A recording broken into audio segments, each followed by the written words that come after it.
Peter, you want to lead us off or no? Sure. All right. Why not? Yeah. Just what were your emotions seeing Nas back out there, and did you know you wanted to get him on the switch? I was pretty calm. I knew he was going to be in our lineup for a couple days now, so. But it was really good to see the warm welcome that our fans gave him at the start of the game, and during his little tribute thing.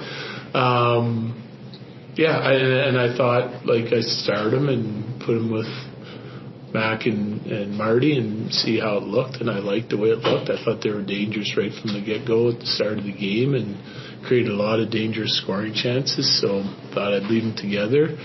And, I knew at some point I was going to go him in the shootout. He's been good in the shootout this year. Go ahead, Peter. Go ahead, finish it. With the wing versus center, what was your thought process on wanting him on the wing rather than on the wing? No Gabe. Yeah. That's it. We needed him. I want him to play with our top-end guys, and in order to do that, for me, he's got to play on the wing right now. D-Mac. How did you go about telling him he was in the shootout? When did you... I gave him a tap when I told him he was up. Before the shootout started, or No, when it's time to shoot. Yeah. Those guys are most of the high-end skill guys, they're studying the goalie, the guys that go before them, and they're ready and they want to go. I know Naz well enough to know that he wants the puck on his stick in that situation. A lot of our guys do. Corey. Gabe was kind of joking around with us after the game, and he showed us stuff about just what happened between then and now that he's healthy. Well, it's a lower body injury and not a comfortable one, and that's the time frame that the doctors gave us. So, Ryan Boldy. Just overall thoughts on that game. It seemed pretty tight. It's an important game against Minnesota, kind of playoff deal. I liked our game a lot. I thought our checking game was in order. They're going to create some chances. They're a good team. They have a lot of skill. But I thought we checked really well. First period, I thought we were really dangerous. Second period, we started out the same way. So I would go past the 30-minute mark where I was really happy with our game.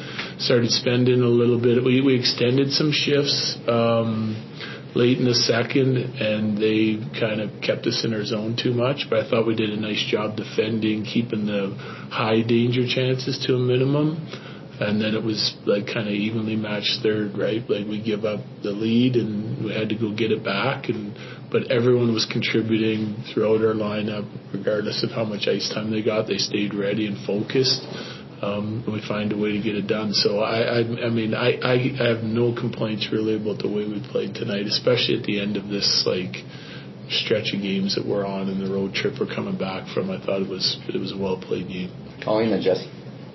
I think Kulak gets his first in the half. Just what are your thoughts on his play and his game? I think he's trying to figure it out, systematic stuff, playing safe, being responsible. I think it's kind of his mentality, and it's my job to help drive out a little bit more offense out of him, get him skating, and being impactful on both sides of the puck. And I think that we've seen that from him in the past in Vegas. He's played fourth line center a lot, the checking role, third line center a lot, the checking role, and he's moved up the lineup with different guys. For them at the time, it was Carlson and Smith. He played with Hurdle, and you saw some good production. I think he has that in his game, and I thought he looked much more comfortable already just tonight. In the checking side of it, he was physically skated. He made some plays through the neutral zone. Really good job getting to the net and getting a tip on that one to even it up. So he's, that's some production right away, and I think he can only get better with us. Jesse, then Eric. Coach, maybe some of the same answers you were talking about with Ryan, but the intensity really seems like it's flipped up coming out of this break. Naz even looked like he was playing fast forward there a bit versus how you felt your team has handled that step up in intensity. I think we've been really good. Yeah. We're playing hard every night. and we're getting results too. And that's not an easy stretch. The 5 and 7 coming out of the break was a bear. We've tried to give our guys as much rest as possible, so we're energized. We can play with that intensity and passion, and I think they've been doing it. That was not an easy game.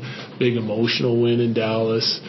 Come back, and that's a grind, and then so you're a little bit worried about the energy coming tonight, the first game back off that long road trip, but I thought we started well, we played well the whole night, so guys are obviously handling it.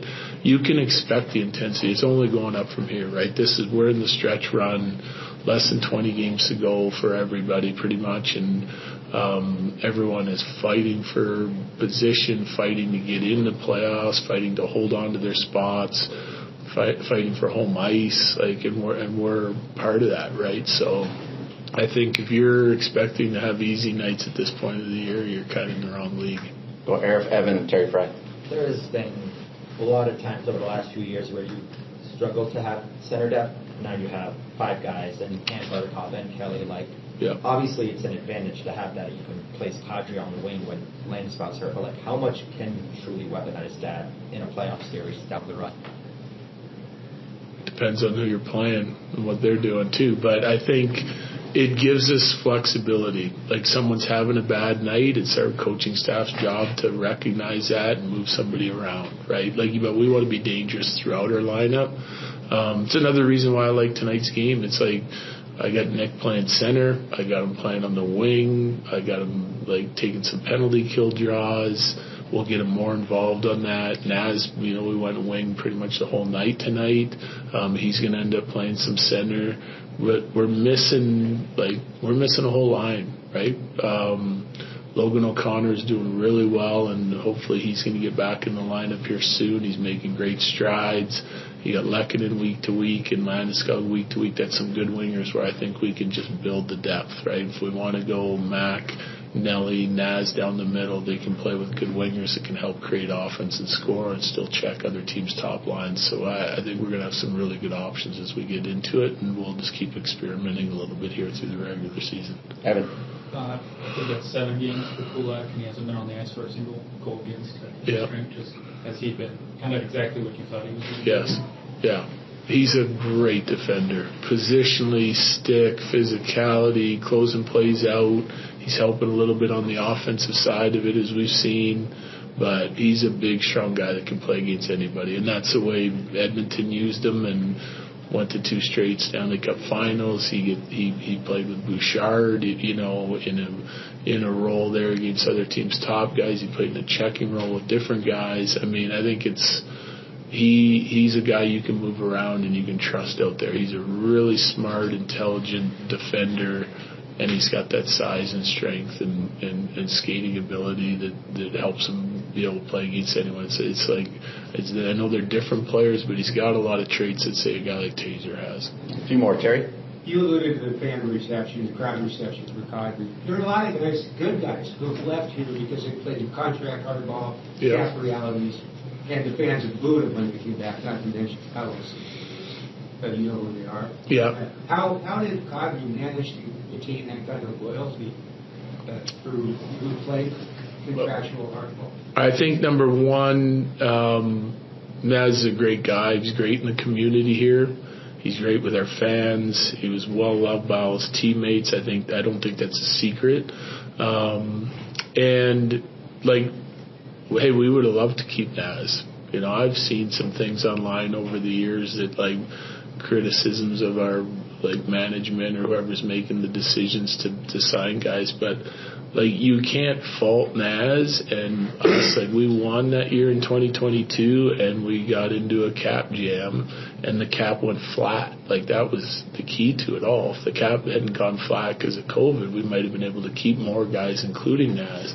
It goes flat, and Naz gets an offer because of that year he had with us. He was outstanding, and he won here. That's another reason. And then he gets an offer that he can't refuse, and we can't match. Didn't mean we didn't want him. I don't think it's fair to look at it and say, well, you gave the same money to Nelson or whatever 3 years later. That's 3 years later. A lot of things change on a team. Personnel, guys come in and out in 3 years. It's a ton of guys that came and went. now we had the opportunity to get him back, and management does an unbelievable job getting us another impact player. I think the people that understand like the cap, the way things work, understand that he had to go and we had to let him go, and now we get an opportunity to get him back, and I think everyone's excited for the way he can help our team, and our players are excited. I'm excited. He's excited, and I think our fans kind of see it as well. So we're just in a good spot right now with him coming back in, and looking forward to getting our whole lineup in. It's been a long time, if ever, that we've had our full lineup in this year, and guys are managing it well, and I think we have the opportunity to get even better than we've been throughout the course of the season. Last two, Ryan, then Will. At the beginning of training camp, you said that this team reminded you of the 2022 team as far as depth. Following the trade deadline acquisitions, are you willing to say that this team's better now? No. 2022, we won. If we win, then we can have that conversation. But it's not just the depth, okay? Like, it's the similarities is like more for me. It's the focus and determination and consistency that we played with this year to this point. That reminds me of 22. It's our whole mentality. Started day one of training camp, what guys say, how they handle different situations, adversity, the expectation to win every night. I think our guys are like giving it all they got on a nightly basis, and it reminds me a lot. The confidence they play with, it reminds me a lot of the 22 team. Well, I understand with the injuries that it's not the full team yet, but is there a sense of relief when the deadline comes and goes that this is the group you're going for the cup with? For some guys. Yeah. What about for you just as a coach, knowing this is who you have? Yeah, no, it's nice. It's nice, because you don't want guys worrying about things that they can't control, and it's easy to say, it's harder to do. Our room, all the guys in our room want to be here and want a chance to go in the playoffs and play together, and that wears on guys, right? So now it's set. Everyone's kind of, gets to exhale and go to work to try and achieve our goal. Thanks, Jared. Yeah, thank you. Okay.